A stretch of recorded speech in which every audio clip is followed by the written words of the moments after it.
Hi, welcome back to Broken and Brilliant. I'm Carrie O'Toole with Carrie O'Toole Ministries, and I'm joined again by Jenn Hook. Hi, Jenn. Hey, Carrie, how's it going? Good, how are you? Good. Jenn, tell us a little bit about your pedigree, just so we know all your initials and stuff. Oh, yes. So I got my master's degree in clinical psychology, and I worked as a therapist in the foster care system in Illinois for a number of years. Yeah. I speak frequently on topics related to trauma and mental health, self-harm, things like that, and then also how to support families well by engaging the local church and organizations. And so I've recently written a book called Replanted, Faith-Based Support for Foster and Adoptive Families, kind of born out of my experience as an organizational leader that developed the Replanted Ministry. Awesome. That's a mouthful right there. Yeah, and there's so many parts to that. I mean, we could spend a whole day just dissecting all of what you just said. Let's focus a little bit now on your book, if we could. So can you hold it up? Yeah, absolutely. Let's show it to everybody so they can Take see a what it peek. is. Yeah. So it's faith-based support, which is awesome, for adoptive and foster families, Replanted. Tell us the premise of your book, and let's just chat about that for a bit. Yeah, absolutely. So the book is meant to be for anyone considering the foster adoption journey, for parents already in the journey, and then also for support systems. And so we really saw that support is such a key variable in helping our families thrive. And, we talked a little bit last broadcast that, love isn't always enough. Actually, it's not. It's not ever. It's a great ingredient, but it's not enough. Yeah, absolutely. It's one ingredient for many things. But we really wanted to write a book that gave people an eyes wide open experience into the joy and beauty, but also into the pain and loss and grief and different circumstances and things that families experience. So the first part of the book really unpacks that, the uniqueness of the foster and adoptive journey. We unpack trauma and attachment, things like that. And then the middle section of the book, we really talk about the different types of support that families need and where to find them and how to get them. Can you give us a little bit about that? Sure. Because I think that a lot of the people who may be watching this are adoptive and foster families anyway, so they kind of get the trauma thing a little bit. Let's talk about the support piece. What is needed and how do you find it? Yeah, absolutely. So that's a big part of why we wrote this book. Obviously, buy the book. Kind of out of the planted name of our ministry is also the analogy of a tree, right? And so when we think about support, we think about 3 areas of support. So the first one is informational support. And so that's becoming trauma-informed, understanding sensory needs, attachment, things like that, adapting parenting strategies to help kids heal, right? So informational support is super important. Also tangible supports, right? So when we think about tangible supports, we're thinking financial resources. We're also thinking respite care, self-care, medical expenses. I think a lot of times people think, like funding an adoption, right? Those are great things, except a lot of times parents bring kids into their home and the expenses get more, significant. Because now there's medical bills and there's all these therapy bills, speech therapy, whatever the needs might be. Well, and people who have raised support for the adoption, that's great, but that's just getting the child into the home. Right.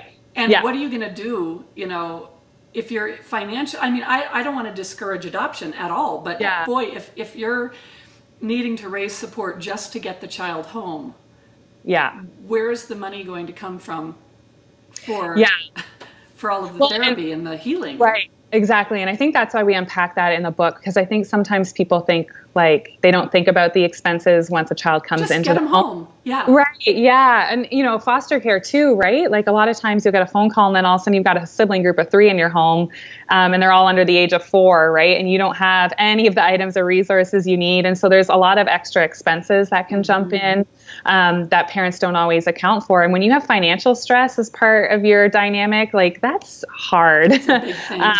And so also making sure you're not spread thin, that you can't afford respite or self-care times as well, because you are going to need this more than any other parent, most likely, when you are responding to trauma needs in kids. And so making sure you're allocating and being wise about needing those tangible resources in place. When you're running to 1 million therapy appointments in a week, probably not going to have a lot of time to cook meals. And, I remember Sunday nights were always like, okay, what day and how are we going to get everybody where they've got to go? And it wasn't sports. Yeah. Yes. Right. Yeah. Exactly. Yeah. Doctor this on Tuesday and therapist that on Wednesday. Yeah. Yeah.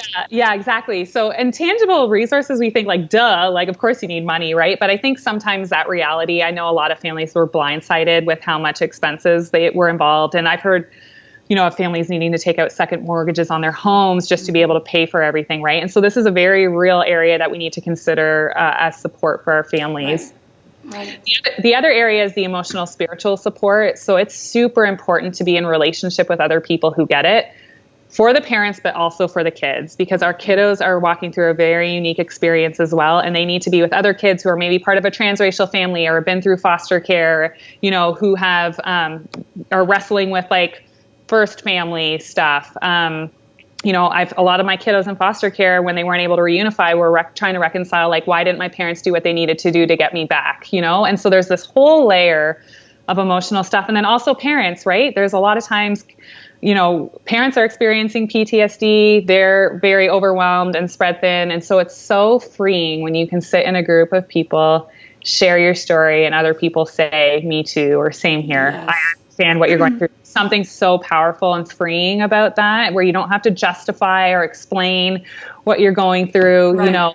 When people have not adopted or fostered and they don't understand what trauma does to a child, and all of a sudden you've got a child in your home who is doing some things that are kind of bizarre, possibly gross, possibly totally inappropriate, and you've never heard of kids doing this before.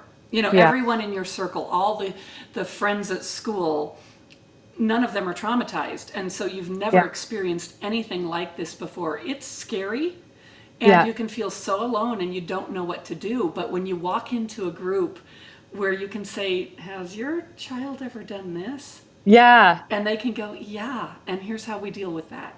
Exactly. Yeah, exactly. Yeah. I think that's the thing that's, the one of the most important areas of support that is probably more of an underdeveloped area. I think in the global area of churches and organizations, a lot of times we've got resources for tangible support and for informational support. So there's lots of trainings out there, blogs and different things where you can access that information, but finding a group of people where you can be like, this is my tribe. They understand what I'm going through. That's so important. Yes. I've heard story after story of parents coming to a group for the very first time and just being moved to tears before the group even really starts, because they know it's safe here. I can let my guard down. I'm not going to get judged or criticized or, Nobody's going to blame me for what's going on in my home. how many times do you share I'm sure a lot of people even listening to this will resonate with this story, right? You share something that your child's going through. I had a little boy that, his coping strategy was to bang his head against the wall or pull his hair out, right? Mm-hmm. And this was going on for a while. It was a really hard, pattern. It's hard to watch. And so you share that that's what your son's going through. And the first thing somebody does is give you advice, right? How many people have experienced unsolicited advice, right? It's not helpful. It's actually typically more hurtful because... Have you tried peppermint? Yeah, you have the magic fix. Maybe you should parent my kids, right? It also creates this hierarchy where it's I know better than you as well. Mm-hmm. And a lot of times it comes from a place of I don't want to see you hurting, so I'm trying to help fix it. But when we think we have the solution and we're not understanding the impact of trauma and that what our parents are going through and our kids are going through is going to be a journey. Yeah. Can we just sit with a magic people? wand. Yeah. Can we just listen and sit and let them express, and then possibly even ask, what type of help are they even needing? Or do they even know? Because sometimes you're so overwhelmed you don't even have any idea how to figure out what that is that I need.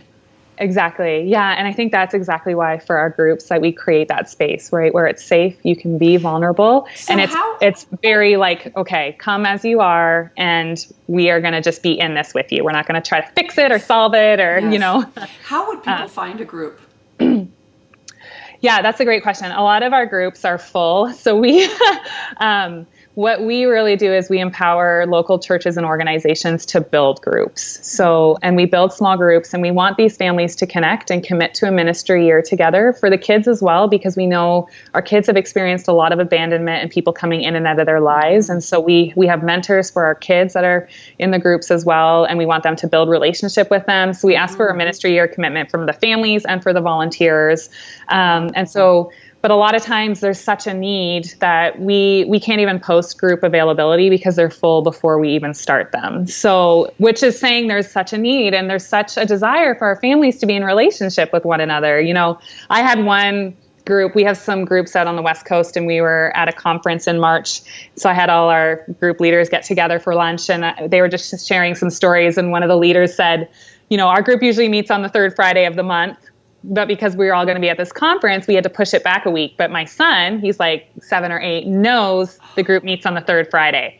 And so a couple days before they were getting ready to leave for the conference, you know, they tell him, like, we're not meeting this Friday, we're meeting next Friday. And he started crying because he wanted to see his friends, his other, you know, friends through adoption and foster care so badly, you know. And I thought, that's really powerful. Like, it's not just for our parents, but it's so vital and so important for our kiddos to have that time together too. Well, and it shows how much kids from trauma depend on reliability and consistency. And when we shift things, it's hard for them. Absolutely. Yeah. Exactly. Yeah. So I mean, people can go on our website, replantedministry.org, and see any groups that have openings will be posted there. But we also have a process where if you're like, hey, I want to launch a group in my area, or hey, I want to oversee like building up a few groups in our area and kind of build up a leadership team, we help with all of that. And so all the you do the training and all of that.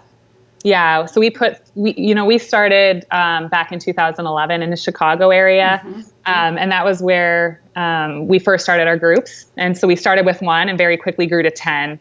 Not because we're this awesome ministry, but because our families are so dying to be in relationship. And one of the things that we're super passionate about is that our groups are for anyone. So a lot of times churches, if they don't have a critical mass of families, they don't necessarily have a ministry to support families. But we said, hey, we know the cause of the fatherless is one thing that can really unite the church. Why don't we do this together? We can do so much more together. We can share resources and strengths. And so we reached out to local churches in our community and said, hey, will you do this with us?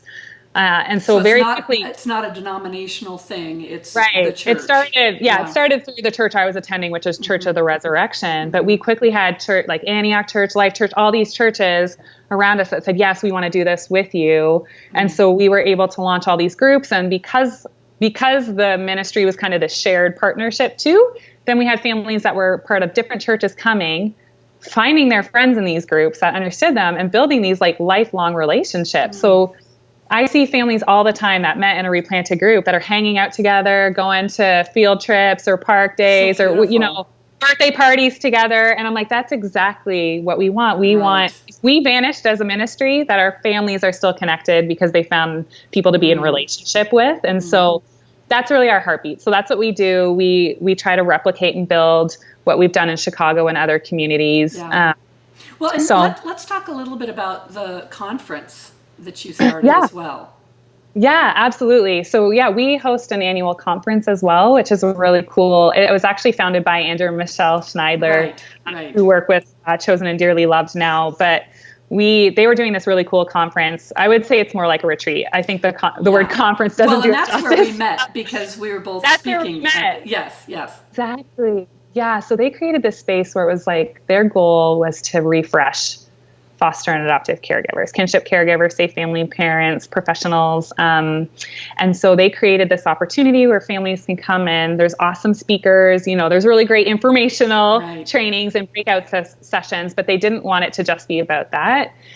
So, you know, families come in and you very quickly realize you're in a safe place. Yes. You know, we give everyone like same here paddles. And so while people are sharing on the main stage, we're always asking like, hey, have you felt, do you ever feel like a failure as a parent? You know, and people raise their same heres. And then you look around the room and you realize oh, other people understand what I'm feeling. There's only 1,500 other parents who feel exactly the same. So totally, exactly. But like things, so many things, right? Like where people can raise their paddles and connect with somebody. Mm-hmm. And then part of the experience is we want to pamper our parents like crazy because we know you don't have time for self-care. So we bring in massage therapists, manicurists, hairstylists, right? Who has time for a haircut? We have I couldn't believe that the first time I went. Time for a nap. Yeah.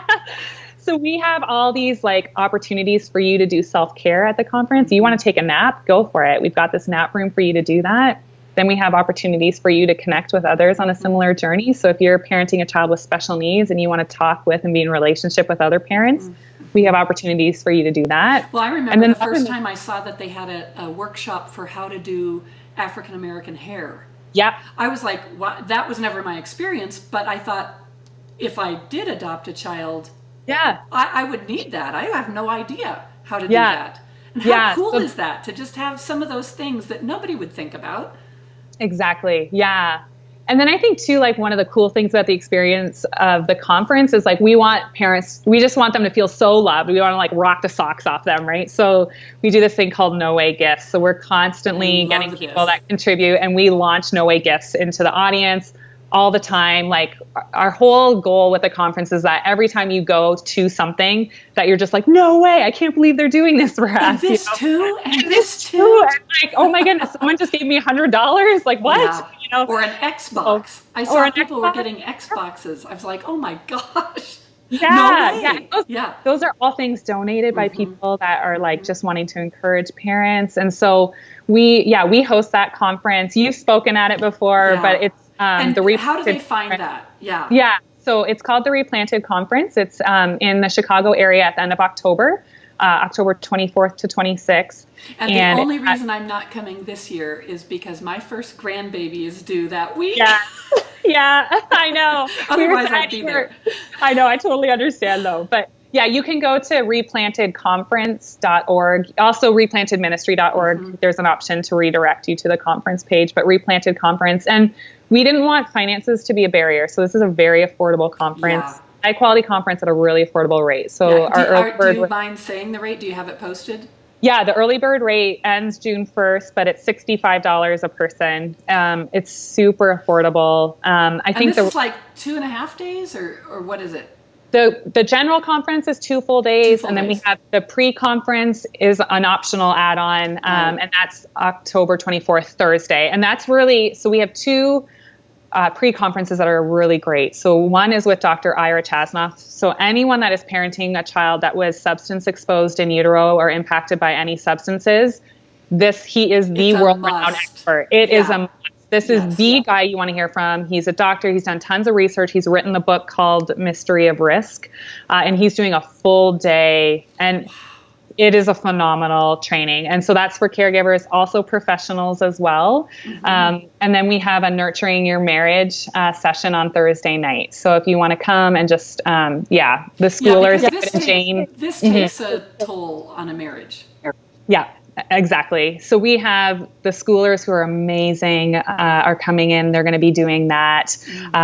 Dinner's provided as part of that. And we've got some fun little things put in there. So I don't want to spoil anything. That's top secret. But it's a really amazing experience. It's anyone that's come has just been like, I mean, we have parents literally like they make it their vacation to come to this because they are so pampered and cared for and refreshed, and so I think it's a really life-giving place to be with your people, and just, all sorts of different experts and different things leading breakouts, and it's just a lot of fun. So absolutely.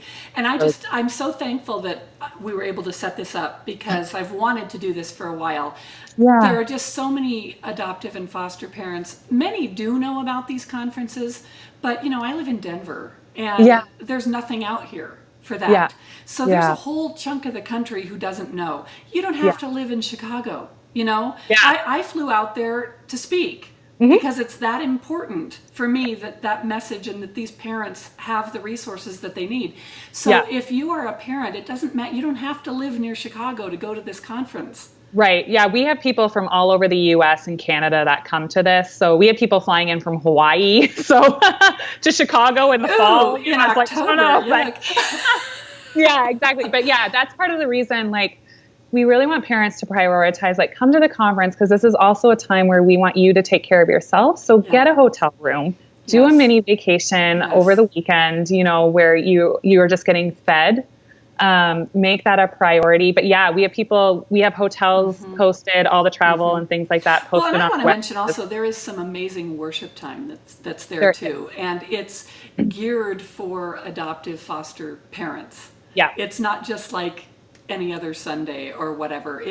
Every single song that is there will just bless your heart, fill you up, so that you can leave and you know, you remember who you are and who God made you, and that you can do this. Yeah, exactly. Yeah, it's a really powerful thing. And I think too, that also, a lot of families come into that, and then we're able to, you know, say like, hey, find friends, don't leave here without being in connection and relationship with other people. And that's partly too where we come in with the groups, is like, how do we help you guys build groups now? Because this weekend is awesome, but you need the support 365 days of the year. So and it's not just find your own people and then good luck to you, but with your book, you learn how to do the groups, and you offer the training for that too. So it's not just throwing a bunch of traumatized people together and saying good luck.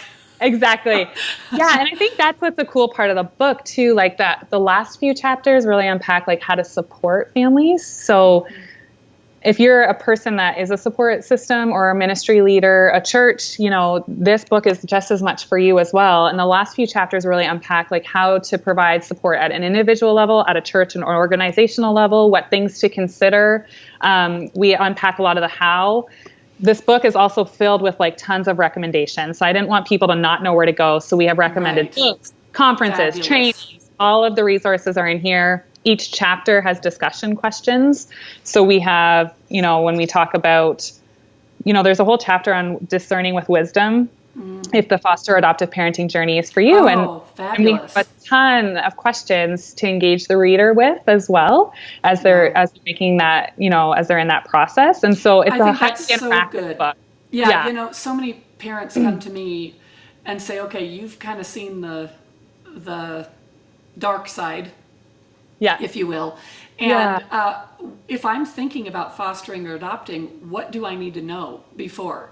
And I kind of have my own questions, and I sort of walk them through, but to have a resource like this, I think is really fabulous. So where can people find you and your book and your conference? Yeah, absolutely. So if you go to replantedministry.org, there's a link there for the book. The book is available on most all websites, so Barnes & Noble, Amazon, you can find it. But we have a book website via our replantedministry.org page. And then the conference is there too, replantedministry.org. Or you can go to, if you want to go the direct route, it's the Replanted Conference. .org. But yeah, the book is really, you know, when we were talking about those three areas of support, it's kind of like gardening, right? If you only are receiving informational support and you're only getting that sunlight, the plant is not going to survive. It's important to have all three and to have a balance of those three in your life. And so this book really helps families understand how to like get all three of those in place well.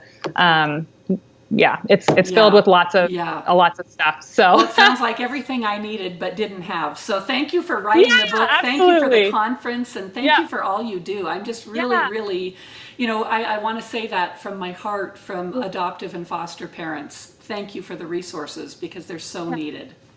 Yeah. And thank you, Carrie. I appreciate being on here, and I appreciate your heart for this as well, and the journey that you've been through and your willingness to be vulnerable in that and to equip and empower and love families well. Absolutely. Well, thank you so much. So, it's good to be here. Thank you. All right. And thank you all for joining us, and we'll see you next time here on Broken and Brilliant.